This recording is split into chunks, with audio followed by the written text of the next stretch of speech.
आज के इस लेक्चर में हम bullish belt hold candlestick pattern को डिटेल में समझेंगे। हम देखेंगे कि यह बुलिश बेल्ट होल्ड क्या होता है और इसे कैसे आइडेंटिफाई करते हैं और ये मार्केट में कहाँ फॉर्म होता है, और साथ जानेंगे कि इस पैटर्न के बेसिस पर ट्रेड कैसे ली जाती है। चलिए अब हम अपना लेक्चर शुरू करते हैं। इस पैटर्न का नाम जापानी सुमो रेसलिंग की एक मशहूर टेक्निक योरीकिरी पर रखा गया है, जिसे इंग्लिश में बेल्ट होल्ड कहते हैं। सुमो में जब एक पहलवान अपने ऑपोनेंट की बेल्ट को मजबूती से पकड़ लेता है तो उसके पास मुकम्मल कंट्रोल आ जाता है। फिर वो अपने ओपोनेंट को बिना मौका दिए रिंग से बाहर धकेल देता है। ट्रेडिंग में भी बिल्कुल यही होता है। जब मार्केट एक ट्रेंड में गिर रही हो और अचानक एक ऐसी कैंडल बने जो अपने ओपनिंग प्राइस से एक पॉइंट भी नीचे न गिरे, यानी जिसका नीचे का विक या शैडो न हो, तो हम कहते हैं कि बुल्स ने मार्केट को बेल्ट से पकड़ लिया है। इसका मतलब यह है कि ओपनिंग बेल बजते ही बायर्स ने इतना हेवी कंट्रोल लिया कि उन्होंने सेलर्स को संभालने का एक सेकंड भी मौका नहीं दिया। जैसे रेसलर अपोनेंट को रिंग से बाहर निकाल देता है, वैसे ही ये कैंडल पिछले बियरिश ट्रेंड को मार्केट से किक आउट कर देती है। ये इस बात की निशानी है कि अब मोमेंटम स्विच हो चुका है और मार्केट यहां से रिवर्सल करने के लिए तैयार है। अगर हम इसकी शेप की बात करें तो यह एक ग्रीन कलर की कैंडल होती है। इस कैंडल में ओपनिंग प्राइस ही लो प्राइस होती है, यानी प्राइस ने ओपन होते ही नीचे की तरफ बिल्कुल मूव नहीं किया। इसी वजह से इसमें कोई लोअर विक नहीं होती। इसकी लॉन्ग बॉडी होती है जो मार्केट में स्ट्रॉन्ग मूवमेंट को शो करती है। यह लॉन्ग बॉडी क्लियर तौर पर स्ट्रॉन्ग बाइंग प्रेशर को इंडिकेट करती है, यानी बायर्स ने मार्केट पर हेवी कंट्रोल ले लिया होता है। अगर हम अपर विक की बात करें तो यह बहुत छोटी होती है, जो आमतौर पर बॉडी के लगभग 5% तक हो सकती है।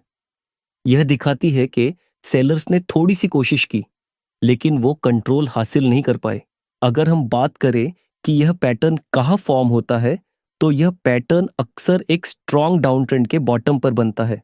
जब मार्केट में कंटिन्यूसली लोअर लॉज और लोअर हाइज बन रहे होते हैं, तो वहां पर यह कैंडल अपीयर हो सकती है जो सिग्नल देती है कि ट्रेंड वीक हो रहा है। यह पैटर्न अक्सर स्ट्रॉन्ग सपोर्ट एरिया के पास फॉर्म होता है। जब यह स्ट्रॉन्ग सपोर्ट एरिया पर बनता है, प्राइस अक्सर ऊपर की तरफ मूव करती है और इस मूवमेंट में वॉल्यूम भी इंक्रीज होता है, और इस वजह से यह पैटर्न और भी ज्यादा वैलिड माना जाता है। इसके अलावा यह पैटर्न ओवरसोल्ड जोन में भी देखने को मिलता है, जहां बुलिश डाइवर्जेंस भी प्रेजेंट होती है।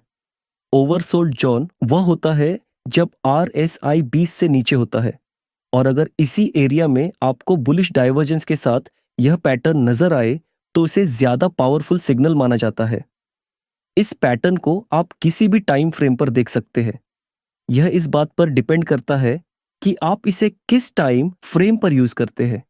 अगर आप इंट्राडे ट्रेडिंग कर रहे हैं तो इस पैटर्न को 5 मिनट, 15 मिनट और 30 मिनट की कैंडलस्टिक पर देख सकते हैं। अगर आप स्विंग ट्रेडिंग कर रहे हैं तो इस पैटर्न को 1 आवर और 4 आवर की कैंडलस्टिक पर ऑब्जर्व कर सकते हैं। अगर आप पोजिशनल ट्रेडर या इन्वेस्टर हैं तो इसे डेली और वीकली कैंडलस्टिक पर ऑब्जर्व किया जा सकता है। अब हम बात करते हैं कि इस पैटर्न के साथ ट्रेड कैसे करें। जब भी यह पैटर्न डाउन ट्रेंड के बाद फॉर्म होता है तो हमें तुरंत ट्रेड नहीं लेनी चाहिए। हमें कंफर्मेशन कैंडल का वेट करना होता है। जब कोई कैंडल इस बुलिश बेल्ट होल्ड के ऊपर क्लोज कर देती है, वही कॉन्फर्मेशन कैंडल होती है। हम कॉन्फर्मेशन कैंडल के क्लोजिंग प्राइस पर बाय एंट्री ले सकते हैं और स्टॉप लॉस इस लास्ट स्विंग के बॉटम पर रखा जा सकता है।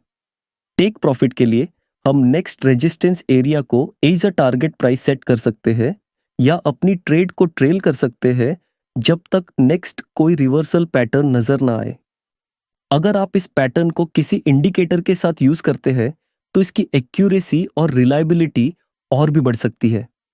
मैं आपको एक और इम्पॉर्टेंट बात बताता चलूं, आपको हमेशा स्टॉप लॉस के साथ ट्रेड करनी चाहिए और आपका रिस्क 1.5% से 2% के बीच में होना चाहिए। मतलब अगर आपके पास कैपिटल $1000 है तो आपका स्टॉप लॉस $15 से $20 के बीच ही होना चाहिए। आओ अब हम इस पैटर्न को रियल चार्ट पर देख लेते हैं और समझते हैं कि इसे रियल मार्केट में कैसे ट्रेड किया जाता है। जैसे कि आप इस चार्ट में देख सकते हैं, यह बॉटम के करीब एक बुलिश बेल्ट होल्ड कैंडल बनती नजर आ रही है। यह आप देख सकते हैं कि पहले का ट्रेंड एक क्लियर डाउन ट्रेंड था और इस पैटर्न की फॉर्मेशन के बाद हम कंफर्मेशन कैंडल की क्लोजिंग प्राइस पर बाय एंट्री ले सकते हैं और stop loss last swing low के पास रखेंगे और टारगेट के लिए हम नेक्स्ट रेजिस्टेंस एरिया को एज अ टारगेट लेंगे या अपनी पोजीशन को और ऊपर के लेवल के लिए ट्रेल कर सकते हैं।